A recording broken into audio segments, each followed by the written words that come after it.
একদা একটা রাজ্যে একজন রাজা ছিলেন। তিনি ছিলেন খুব ভয়ঙ্কর রাগী একজন মানুষ।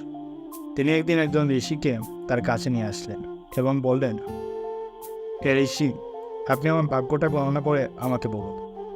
ঋষি তখন কিছুক্ষণ ভাগ্য গণনা করার পর রাজাকে বললেন, আপনার বংশের সবাই খুব শীঘ্রই মারা যাবে, তারপর আপনি মারা যাবেন। রাজাটি একথা শুনে খুবই ভীষণ রাগ করলেন এবং তিনি সাথে সাথে ঋষিকে মৃত্যুদণ্ড রায় শোনালেন। তারপর আরেকজন ঋষিকে নিয়ে আসা হলো রাজার দরবারে। রাজা তাকেও বললেন আর ভাগ্য গণনা করতে।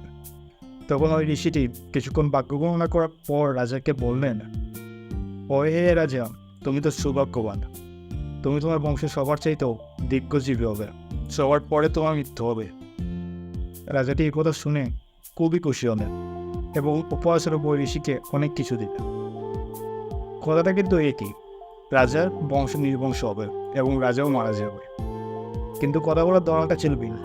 একজন ঋষি সরাসরি বলেছিলেন রাজা মারা যাবে, তার বংশ নির্বংশ হয়ে যাবে। আর একজন ঋষি একটু ঘুরিয়ে পেঁচিয়ে বললেন সবার থেকেও বেশি আয়ু আপনার হবে। কিন্তু দেখুন, কথার দ্বারা একজনের জীবনে ইতি ঘটল, আর একজন জীবনে প্রাপ্তি লাভ করলো। এটাই হচ্ছে মানুষের মুখের কথা। আপনার মুখের কথা যদি আপনি সুন্দরভাবে মানুষকে বুঝিয়ে বলতে পারেন, সেটা সর্বদা অমৃত। মুখের কথা দিয়েও যুদ্ধ আটকে রাখা যায়।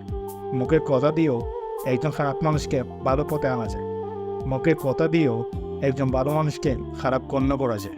যাই বলবেন না কেন, একটু ভেবে চিন্তে কথা বলবে। মুখের কথা কখন ফিরিয়ে আনা যায়। ভালো থাকবেন। ধন্যবাদ সবাইকে।